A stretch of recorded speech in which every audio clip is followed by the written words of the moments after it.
শুভ দোলযাত্রা, তাই আমি ঠাকুর ঘরে চলে গেছিলাম পুজো করার জন্য। এরপর আমি আমার রথটাকে পুজো করে নিচ্ছিলাম। এটা আসলে আমার বোনের মানসিক রথ। আগের বছরই পুজো হয়ে গেছে, কিন্তু আমার মা রেখে দিয়েছে। পুজো করে নিলাম, তারপর আমি একে একে ঠাকুরের পায়ে ফুল দিতে শুরু করলাম।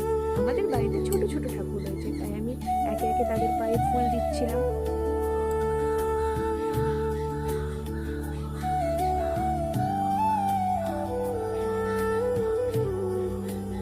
এরপর আমি ঘরে যে আবিরটা বানিয়েছিলাম, সেই আবিরটা দিয়ে প্রথমে রাধাকৃষ্ণর পায়ে দিয়ে দিলাম। যেহেতু দোলযাত্রা, তাই রাধাকৃষ্ণের পায়ে দিয়ে শুরু করলাম।